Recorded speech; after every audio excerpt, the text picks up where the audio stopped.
سڵاتان لێبێت و ئەم کاتتان باش بینەرانی خۆشەویستی تەلەڤیزیۆنی کۆمەڵە بە یارمەتی هاوڕێیانی هاوکارم لە خزمەتتان داین بۆ پێشکەشکردنی گەشتی هەواڵەکانی ڕۆژی چوارشەممە سەرەتا سەردێڕی گرنگترین هەواڵەکان.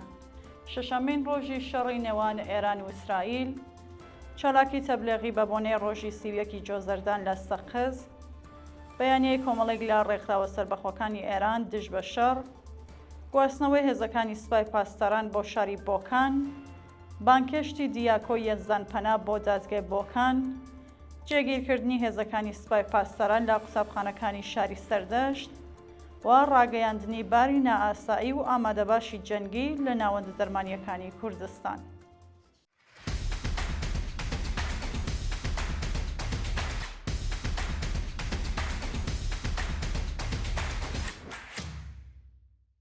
شەشەمین ڕۆژی شەڕی نێوان ئێران و ئیسرائیل، شەوی سێشەممە و بەیانی چوارشەممە 27 و 28 جۆزەردان سەرۆگەرەکانی هێزە چەکدارەکانی کۆماری ئیسلامی داوای لە دانیشتوانی حەیفا و تەل‌ئاڤیڤ کرد کە ئەو دوو شارە چۆڵ بکەن.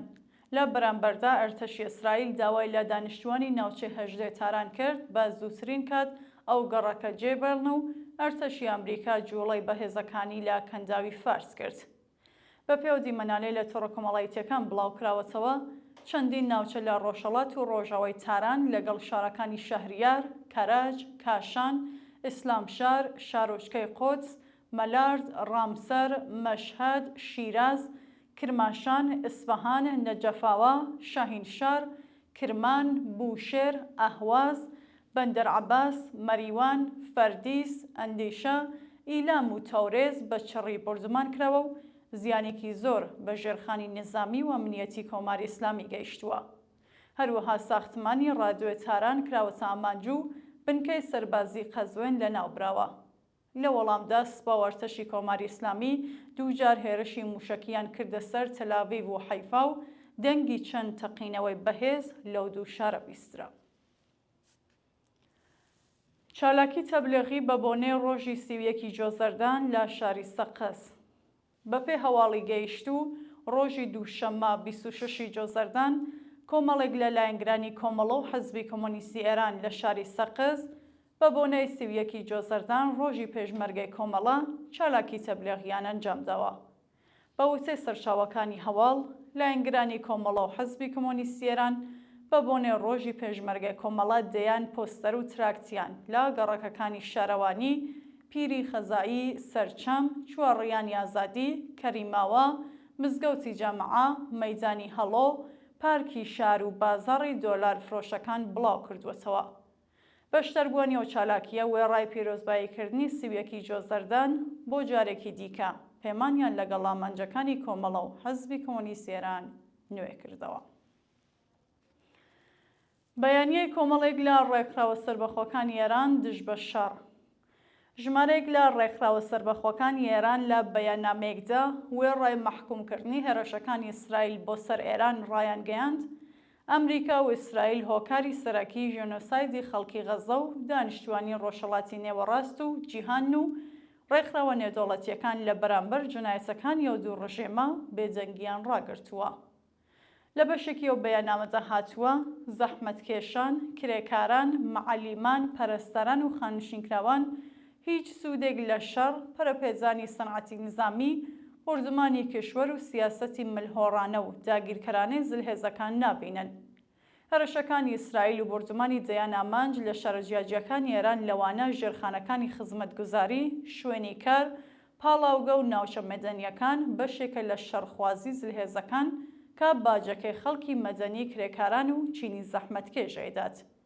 ئەدعای بەرپرسانی دەوڵەتی ئیسرائیل بۆ دژایەتی نەکردن لەگەڵ ئێران درۆیە، کاتێک وەزیری بەرگری ئەو وڵاتە هەڕەشەی سووتاندنی تاران دەکات و ترامپ پشتیوانی لێکات هیچ دۆستایەتیەک لە پەیامەکانیدا نەبیندرێت. ئەو شتێک کە ڕوون و ئاشکرایە ئەوەیەکە نیزامی سرمایەداری و ئەمپریالیزمی خازانجپەرست و پاوانخواز هۆکاری سەرەکی شەڕ، ماڵوێرانی و لە ناوچوونی ژینگەیە. گواستنەوەی هێزەکانی سوپای پاسداران بۆ شاری بۆکان، ڕۆژی سێشەممە 27 جۆزەردانی 1404 چەند کاروانێکی سەربازی سوپای پاسداران لە شارەکانی تاورێز، ورمێ و میاندووە بۆ شارەکانی بۆکان گوازرانەوە. بەپێ زانیاریەکان ئەم هێزانە لە بنکەی فەرماندەی سوپای پاسداران لە تەپارکان لە بۆکان جێگیر کراون. مەبەست لەم هەوڵەی ڕژیم ئامادەکاری بۆ ڕوبەڕووبوونەوە لەگەڵ جوڵەی حەزبە کوردستانیەکان ڕاگەیەنراوە. هەروەها ناوەندە ئەمنیەتیەکانی ڕژیم فەرمانی چۆڵکردنی کۆمەڵگەی نیشتەجێبوونی مەهر لە نزیک ئەم بنکە و ماڵەکانی دەوروبەری کۆمپانیای نەوتی شاری سنەیان دەرکردووە. بانکشتی دیاکۆ یەزدانپەنا بۆ دادگای بۆکان.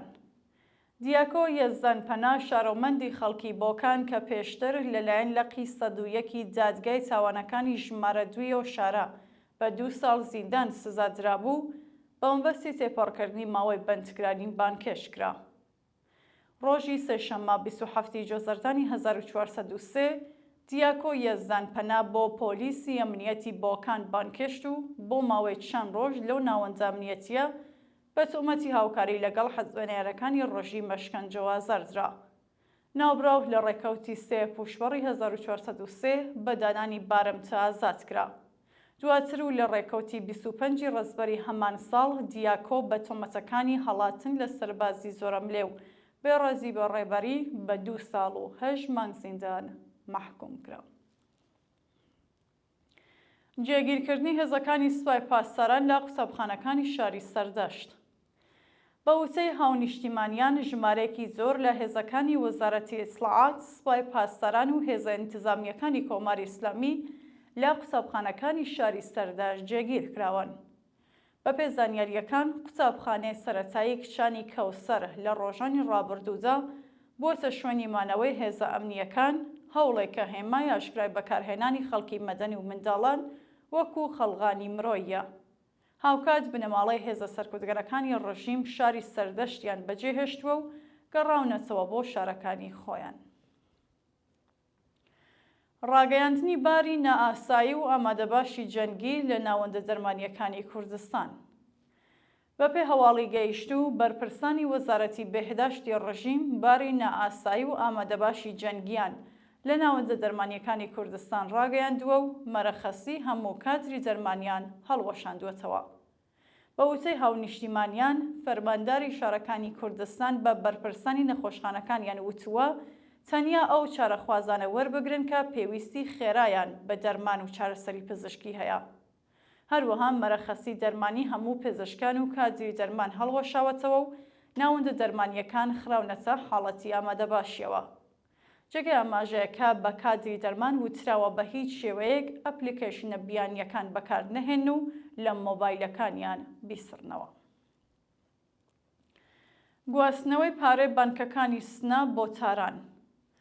بە دوای هاکی بانکەکانی کۆماری ئیسلامی، بەرپرسانی ڕژیم پارەی پێویست بۆ شاری تاران لە شاری سنە دابین و بۆ بانکەکانی ئەو شارە دەگوازنەوە. گواستنەوەی پارە لە شاری سنە بۆ تاران لە حاڵێکدایەکە بە دوای هاکردنی بانکەکانی سپا، مێلی و پاسەرگارد، هەروەها پشتڕانی ئینتەرنێت لە زۆربەی شارەکانی ئێران، خەڵک تووشی ئاستەنگی ژەدی بوون. ڕۆژی ڕابردوو چەندین هەواڵ لەسەر دەستڕانەگەیشتنی خەڵکی تاران بە پارە بۆ دابینکردنی نان و بەنزین بڵاو کرابووەوە بۆ بۆنەوە بەرپرسانی ڕژیم هەوڵ ئەدەن لە ڕێگەی ناردنی پارە لە شارەکانی دیکە بۆ تاران پێش بە ناڕەزایەتی خەڵک بگرن. سەرگەردانی خەڵک لە تەرمیناڵی تاران. بە پێوە دیمەنانەی لە تۆڕە کۆمەڵایەتیەکان بڵاوکراوەتەوە، خەڵکانێکی زۆر لە تەرمیناڵی ئازادی تاران گیریان خواردووە و بۆ گەڕانەوە بۆ شارەکانیان ماشینیان دەست ناکەوێت. بە دوای هۆشداری ئەمریکا و ئیسرائیل بۆ چۆڵکردنی شاری تاران، هەزاران شارۆمەند بەرەو دەرەوەی شار هەڵاتون و هەموو مێخوارەکانی چوونە دەرەوە لە تاران قەرەباڵغ بوون. شارۆمەندانی شارستانی کە لە تاراندا دەژین و خوێندکارن بۆ گەڕانەوە بۆ شارەکانیان تووشی ئاستەنگ بوون و لە تەرمیناڵەکانی ئەو شارە گیریان خواردووە. لە سێدارەزانی بەندکراوەیەک لە زیندانی شوشتەر. ڕۆژی سێشەممە 27 جۆزەردان بەندکراوێکی خەڵکی شوشتەر بە ناوی شاپوور ئەشکانی لە زیندانی ئەو شارە لە سێدارەزرا. بەپێ راپۆرتی کانونی مافی مرۆڤ ئێران، ڕۆژنیمی سەرکۆزگەری کۆماری ئیسلامی هاوکات لەگەڵ هێرشەکانی ئیسرائیل و شەڕ لەگەڵ ئەو وڵاتە وازی لە ئیعدامی بەندکراوە نەهێناوە و بەیانی سێشەممە بەندکراوێک بە ناوی شاپوور ئەشکانی بە تۆمەتی کوشتنی بانقەست لە زیندانی شوشتار ئیعدام کراوە. هەڕەشەی توندی دەستگای قەزای ڕژێم لە سیخۆڕەکانی ئیسرائیل. ئەسغەر جەهانگیر وتەبێژی دەستگای قەزایی لە بەرنامەیەکی تەلەڤیزیۆنی داوتی بۆمبەستی پاراستنی ئەمنیەتی خەڵک بەزەیان بە خائێنان و سیخۆڕەکانی ئیسرائیل نابێت. ئەو بەرپرسە دەوڵەتیە وتی هێشتا عەلی خامنەئی فەرمانی دۆخی جەنگی بۆ سەراسەری وڵات ڕانەگەیاندووە، بەڵام لەو دۆخە هەستیارەدا ڕەوەندی دادڕەسی تۆمەتبارانی سیخۆڕی بۆ ئیسرائیل بە خێرایی ئەنجام دەدرێت و تاوانباران بە توندترین شێوە سزا دەدرێن. ناوبراو هەروەها ئاماژە بە دەستوەسەرکردنی دەیان کەس لە سەراسەری وڵات کرد و ڕاگەیان 2 کەس لە پەیوەندی لەگەڵ ئەو تۆمەتە لە سێدارە دراون و بە زووترین کات تاوانبارانی دیکەش محاکمە دەکرێن.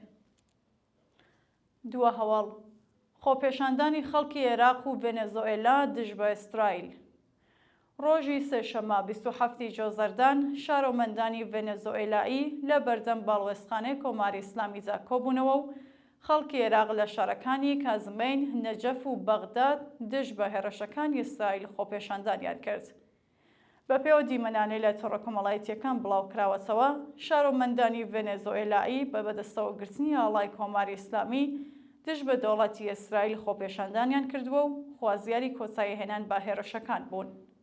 هاوکات خەڵکی عێراق لە 3 شاریە وڵاتە دژ بە هێرشەکانی ئیسرائیل بۆ سەر ئێران کۆبوونەتەوە و خوازیاری چوونەزەرەوەی هێزەکانی ئەمریکا لە وڵاتە بوون. هەروەها کۆمەڵێک لە پزیشکان و کادری دەرمانی عێراق لە پەیامێکدا ڕایان گەیاندووە کە ئامادەن بە شێوەی خۆبەخش یارمەتی بریندارەکانی هێرشی ئیسرائیل بۆ سەر ئێران بدەن. بینەرانی خۆشەویست، هەواڵەکانتان پێشکەشکرا، هەر شاد و ئاسودە بن.